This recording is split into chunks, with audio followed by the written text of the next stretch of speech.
Hello everyone, welcome back to my channel professional study. आज जो मैं आपको लेक्चर करवा रही हूँ वो है असेसमेंट फॉर लर्निंग। जो बीएड सेकंड ईयर के टॉपिक्स हैं वो मैंने स्टार्ट करवा रखे हैं। आई होप आप लोगों को मेरे लेक्चर से काफी हेल्प मिलती होगी।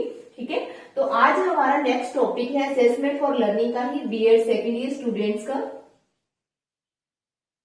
जो आपका सेकंड पेपर है असेसमेंट फॉर लर्निंग, उसका नेक्स्ट टॉपिक है examination as a tool for assessment. तो एग्जामिनेशन जो है असेसमेंट में क्या रोल प्ले करता है, उसकी क्या नीड होती है, कैसे ये टूल का काम करता है असेसमेंट में। ठीक है, तो एग्जामिनेशन क्या है, जैसे आपको पता है कि एग्जाम से रिलेटेड है। एग्जाम जब हमारे होते हैं तो नेक्स्ट ईयर में प्रमोशन के लिए हमें एग्जाम्स देने पड़ते हैं।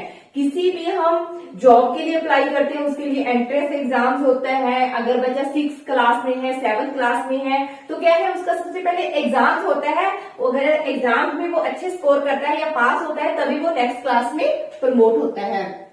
तो नेक्स्ट क्लास में प्रमोशन के लिए एग्जामिनेशन पर बहुत सी चीजें टिकी होती है, चाहे कोई भी एग्जाम हो। ठीक है, तो वो हमारा क्या है, क्वालिटी को जांचता है। जो एग्जामिनेशन है वो बच्चों की क्वालिटी को जांचता है कि कितना बच्चे ने गेन किया है, कितना उसे नीड है इन फ्यूचर गेन करने की। तो वो सारी ही चीजें एग्जामिनेशन पर बेस्ड होती है। तो एग्जामिनेशन के जो प्रमोटेड है वो थे हेनरी फिशर और हेनरी मिशर, जिन्होंने एग्जामिनेशन का निर्माणकर्ता कह सकते हैं हम। कौन थे वो? हेनरी फिशर थे।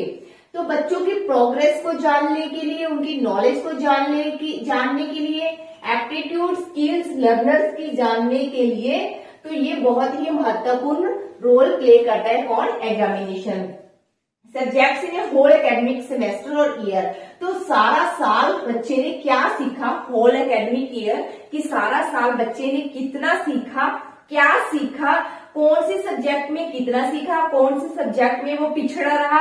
तो सारी ही चीजें एग्जामिनेशन पर निर्भर करती है। तो इसी के रिगार्डिंग ही बच्चे का हम असेसमेंट कर सकते हैं, मूल्यांकन आकलन कर सकते हैं कि बच्चे ने होल एकेडमिक सेमेस्टर और ईयर में कितनी प्रोग्रेस की है, कितनी उसने नॉलेज गेन की है, उसकी एप्टीट्यूड स्किल क्या है, ठीक है, उसकी नॉलेज स्किल क्या है। तो सारी ही चीजें जो क्या है वो एग्जाम के ऊपर निर्भर करती है।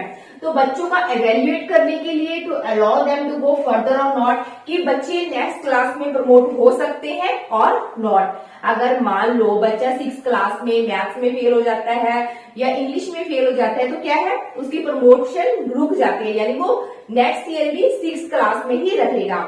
अगर वो 6th क्लास में एक्शन मार्क्स ले सकता है एंड देन उसकी प्रमोशन हो जाती है, प्रमोट हो जाता है वो नेक्स्ट क्लास के लिए। तो अलाउ करता है एग्जाम ही कि वो फर्दर नेक्स्ट क्लास में हो सकता है या नहीं।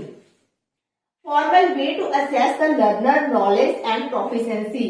तो ये एक फॉर्मल वे है, एग्जामिनेशन कैसा टूल है, एक फॉर्मल वे है, एक औपचारिक तरीका है, औपचारिक तरीका है जो कि लर्नर की नॉलेज को, प्रोफिशिएंसी को असेस करता है। बच्चे ने कितना असेस किया है, कितना प्राप्त किया है। तो सारी चीजें एग्जामिनेशन पर निर्भर करती है, इसी के अकॉर्डिंग ही बच्चे का असेसमेंट कर सकते हैं। समेटिव असेसमेंट होता है ये। समेटिव क्या होता है, जो साल के एंड में किया जाता है। साल के एंड में क्या है, बच्चों का ओवरऑल फाइनल एग्जामिनेशन होता है। फाइनल एग्जामिनेशन में बच्चे ने कितने मार्क्स लिए, कितनी ग्रेड ली, उसी के अकॉर्डिंग, रिजल्ट के अकॉर्डिंग ही नेक्स्ट क्लास में उनकी प्रमोशन होती है। ठीक है, अकॉर्डिंग टू रिजल्ट। वीडियो अच्छी लगी तो लाइक करना और चैनल को सब्सक्राइब करना ना भूलना, क्योंकि इसी चैनल पर ही मैं आप लोगों के लिए ही मेहनत करती हूँ। ये सब सबसे पहले कॉलेज से आना, कॉलेज से आने के बाद अपना सारा सेटअप तैयार करने के बाद ही आप लोगों को ये मैं प्रोवाइड करवाती हूँ। तो एक लाइक और सब्सक्रिप्शन तो बनता है, बाकी आप लोगों की मर्जी है। ठीक है, नेक्स्ट इसी में क्या लिख सकते हैं कि why examinations are used to assessment tool. तो एग्जामिनेशन असेसमेंट टूल के लिए क्यों यूज होता है? ठीक है, they are standardize over a year. तो क्या है, एग्जामिनेशन क्या है, एक ऐसा टूल है जो स्टैंडर्डाइज्ड है, जिसको नकारा नहीं जा सकता कि बच्चा फेल हुआ है और पास है। ये बच्चा कितना असेस करता है फेल और पास के लिए, नेक्स्ट क्लास की प्रमोशन के लिए। ठीक है, तो इसीलिए एग्जाम्स लेने पड़ते हैं। दे हैव वैलिडिटी और रिलायबिलिटी। तो कितना वैलिडिटी है उसमें, कितनी वैधता है, कितनी विश्वसनीयता है। तो इसीलिए ही भी एग्जाम्स लिए जाते हैं, इसीलिए ही एग्जाम बेसिस पर बच्चे का असेसमेंट किया जाता है। रिलायबिलिटी क्या होती है कि बच्चे का हम कहीं भी टेस्ट ले लें, अगर दोबारा से वही टेस्ट लें और बच्चे ने वही स्कोर वो गेन किया है कि दैट मीन्स कि वो रिलायबल है, वैलिडिटी उसमें है। Easy to conduct exams, easy way of conduct है, इजी तरीके से हम कंडक्ट करवा सकते हैं। वही है कि बच्चों का जैसे फर्स्ट सेमेस्टर में एग्जाम्स लेते हैं, फिर सेकंड सेमेस्टर में लेते हैं, या फाइनल एग्जाम लास्ट में जो लेते हैं ईयरली एंड के, तो इजी वे है कंडक्ट करने का जिससे कि बच्चे की परफॉर्मेंस है जांची जा सकती है। करिकुलम एज एग्जामिनेशन पोस्ट, जो करिकुलम है अपना पाठ्यक्रम है किस पर फोकस करता है, एग्जामिनेशन पर। वही है कि जैसे बीएड का आपका सिलेबस है असेसमेंट फॉर लर्निंग का, इसमें क्या है कि 4 यूनिट आएंगी, हर एक यूनिट में कितना सिलेबस आएगा, कितना क्वेश्चन अटेम्प्ट करने हैं, सारी ही पहले से चीजें हमें बता दी जाती है। Examination system is familiar with the examiner's pattern and learners are aware to the system। तो एग्जामिनेशन सिस्टम क्या है, फेमिलियर है, जिसमें एग्जामिनेशन का पैटर्न जो मैंने अभी बताया है कि एग्जामिनेशन पैटर्न, सिलेबस सब कुछ पहले से निर्धारित होता है कि हर एक यूनिट में से कितना सिलेबस है, कितना आएगा, कितने क्वेश्चन अटेम्प्ट करने हैं, मैक्सिमम मार्क्स कितने का रहेगा। तो सारे ही ये डिपेंड करते हैं एग्जामिनेशन पर बेस्ड है। उसके बाद different types of examination, examination के बहुत से टाइप्स हैं।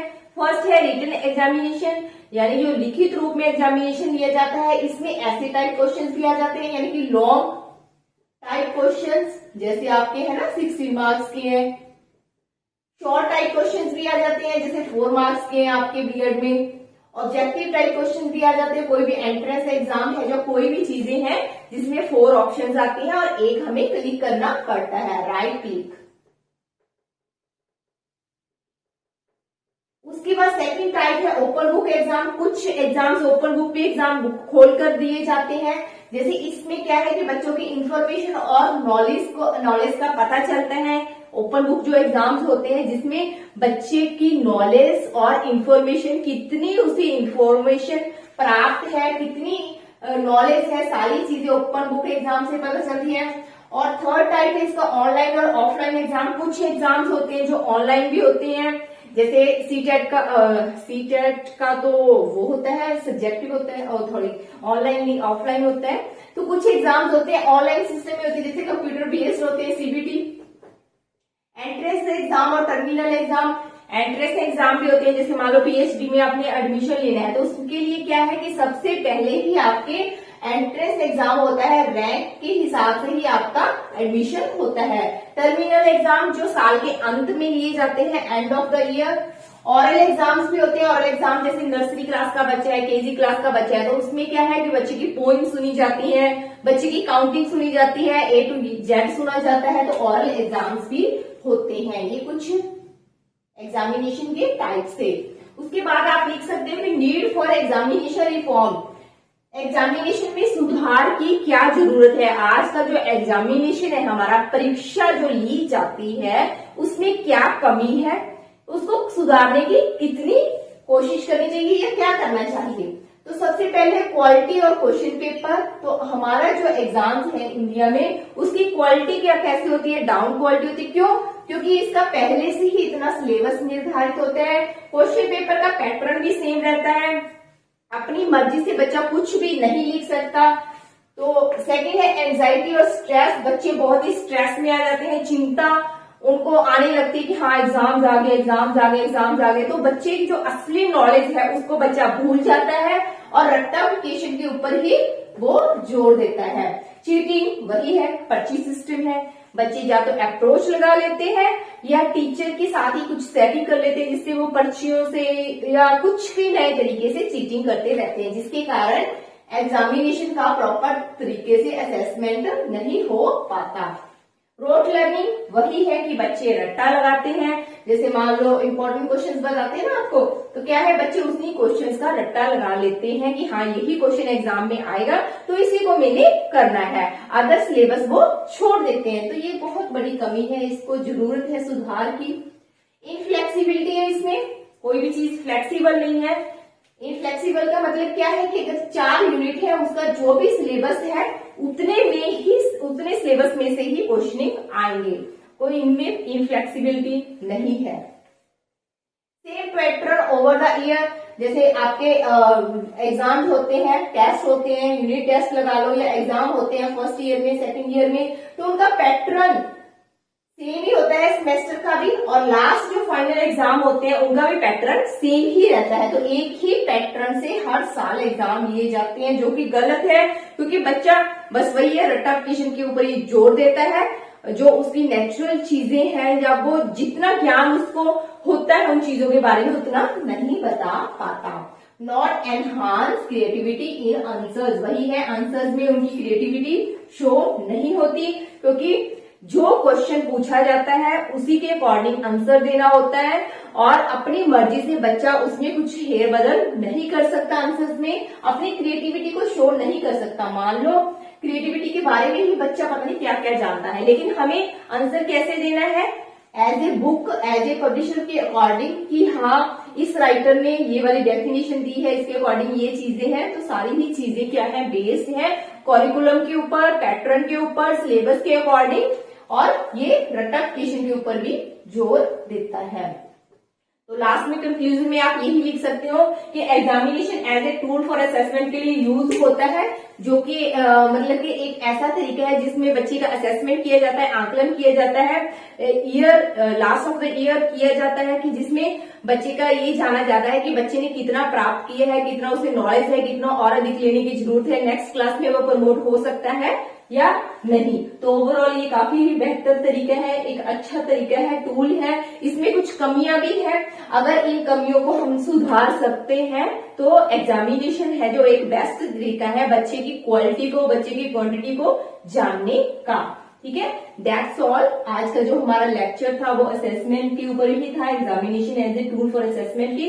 वीडियो अच्छी लगे तो लाइक करना ना भूलना, और बच्चों को भी शेयर करना, चैनल को सब्सक्राइब जरूर कर रखें।